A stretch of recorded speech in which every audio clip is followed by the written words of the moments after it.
Bouge pas. Vite comme un soldat, vite. Ne plaisante pas. Bouge, bouge, vite, vite, vite comme un soldat. Ces images, tournées plus tôt cette année, montrent un revers militaire spectaculaire en République démocratique du Congo. Ces hommes sont des contractuels militaires étrangers bien entraînés, engagés par le gouvernement congolais. Entourés de caméras de presse, ils sont rassemblés et expulsés du pays par le groupe rebelle connu sous le nom de M23, que l'on voit ici en uniforme. Le M23 affirme être une rébellion populaire, luttant contre le gouvernement pour garantir les droits de la minorité ethnique Tutsi de l'Est du Congo. Début 2025, ils ont stupéfié le monde en s'emparant des plus grandes villes de l'Est du Congo. Mais une fois les caméras éteintes, la véritable puissance soutenant l'avancée surprise du M23 est entrée pour occuper la région. Il s'agit de troupes du petit pays voisin, le Rwanda, identifiées par des sources du renseignement qui se sont confiées à NBC News. Nous avons découvert des preuves montrant que le Rwanda a armé, formé et commandé le mouvement M23 et a engagé des milliers de ses propres soldats dans le conflit.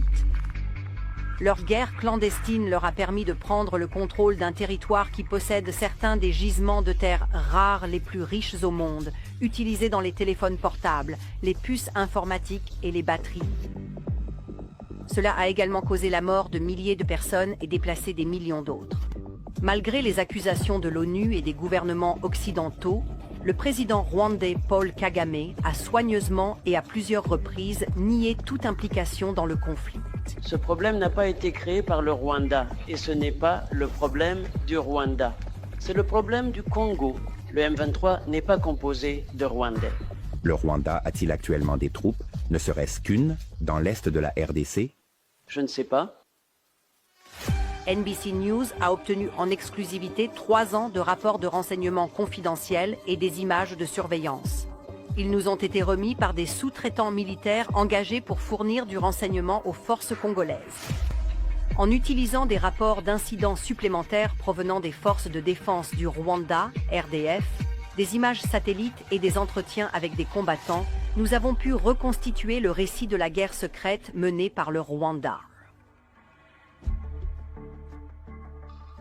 Pour la première fois, nous pouvons voir comment le Rwanda a établi des bases avancées sur le sol congolais, comme cette base située à près de 65 km de la frontière, qui servait à armer, former et commander les alliés du M23.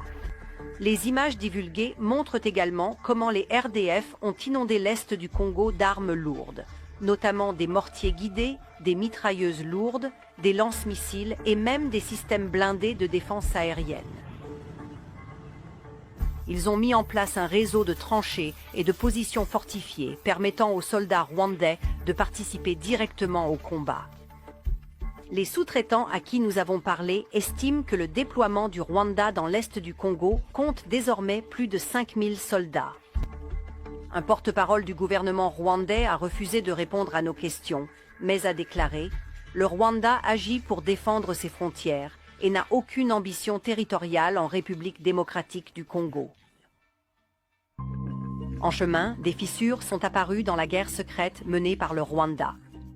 En mai 2022, les forces congolaises ont affirmé avoir capturé 2 soldats rwandais sur le sol congolais. Le Rwanda a nié ces faits, affirmant que les soldats avaient été enlevés de l'autre côté de la frontière. Mais NBC a obtenu le rapport interne des forces de défense rwandaises concernant l'incident, confirmant que ces soldats ont été capturés alors qu'ils participaient à une attaque du M23 contre une caserne militaire congolaise. Le rapport recommande une sanction pour leur commandant qui a permis à ces soldats de participer à l'attaque tout en portant des insignes militaires rwandais. Pour préserver le secret, le Rwanda a commencé à équiper le M23 et ses propres troupes avec les mêmes uniformes et équipements non identifiables, rendant presque impossible de les distinguer les uns des autres. Pour éviter la capture et l'identification des systèmes d'armes rwandais, il les faisait passer chaque nuit de part et d'autre de la frontière vers le Rwanda. Les forces de défense rwandaises, RDF, retiraient les corps des soldats rwandais morts du champ de bataille. Et lorsqu'ils ne le pouvaient pas, ils les dépouillaient de toute pièce d'identité et d'insigne. Malgré ces mesures, le nombre croissant de morts devient de plus en plus difficile à dissimuler. À l'aide d'images satellites, nous avons compté un à un les sites funéraires dans ce cimetière militaire rwandais. Depuis 2021, le cimetière s'est agrandi de plus de 900 tombes. La plus forte augmentation a eu lieu entre la fin 2023 et le début 2024. Durant cette période, l'armée congolaise a mené une vague d'attaques de drones à l'intérieur de ses propres frontières. Il y a eu tellement de pertes rwandaises qu'ils ont failli perdre la guerre. Cette frappe de janvier 2024 a détruit une base des RDF et un dépôt de munitions près du village congolais de Kiwanja. L'attaque a tué des officiers rwandais qui formaient des recrues du M23. Un porte-parole du gouvernement a refusé de répondre à nos questions sur les pertes rwandaises, mais a déclaré que notre reportage sur leur cimetière militaire n'a, je cite, « aucun fondement dans la réalité ». NBC News s'est entretenu avec un ancien membre de l'armée rwandaise qui a perdu des amis, des mentors et des membres de sa famille dans le conflit. Il nous a confié que leurs funérailles étaient strictement surveillées et contrôlées. Craignant des représailles du gouvernement, il a accepté de parler à NBC à condition de rester anonyme. Il nous a fourni des documents et des sources corroborantes pour vérifier son témoignage. Pour garantir son anonymat, nous lisons un extrait de la transcription de son entretien. J'ai un membre de ma famille. C'est mon cousin. Il m'a appelé. Il m'a dit, l'ennemi est très dangereux ici. Il a dit, nous avons très peur. Et il tremblait. Vous savez, sa voix tremblait. Il est mort le 31 décembre 2024. On vous amène au cimetière, on vous montre le cercueil, puis on l'enterre, puis vous rentrez chez vous. Après cela, ils surveillent les familles, leurs conversations, s'ils partagent ce qui leur est arrivé. Ils sont censés rester silencieux. Pour de nombreux Rwandais, le chagrin est plus fort que la peur.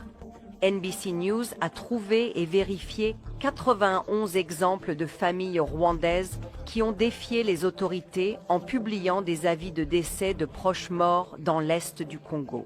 Quand quelqu'un est mort, parfois il ne reste plus rien à craindre. Ils n'ont plus rien à perdre. Près de 4 années de conflit ont eu leur plus lourd tribut sur les civils congolais. Des millions de personnes ont été forcées de fuir leur domicile pour échapper au combat, souvent à plusieurs reprises. Et les tentatives du Rwanda de dissimuler sa présence ne font qu'aggraver la situation. Un rapport ayant fuité en janvier 2024 montre comment les RDF et le M23 ont établi une petite position fortifiée, puis ont expulsé tout le village voisin pour préserver le secret. Au fil de la guerre, de nombreux déplacés ont trouvé refuge dans des camps autour de Goma, la plus grande ville de la région.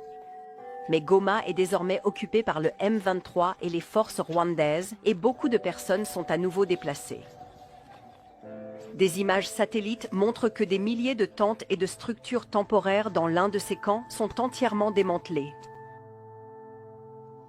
Les gouvernements occidentaux sont au courant de l'implication du Rwanda et l'ont déclaré publiquement. Mais malgré cela, le Rwanda continue de recevoir une aide internationale, y compris un financement militaire pour ses missions de maintien de la paix de l'ONU.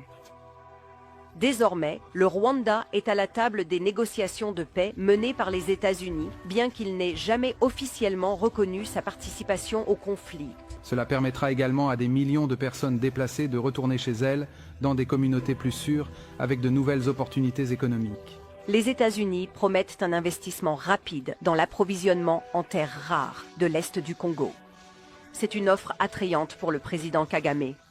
Selon l'accord proposé, le Rwanda profiterait de cet investissement minier et sortirait du conflit sans avoir à rendre de compte pour sa guerre secrète.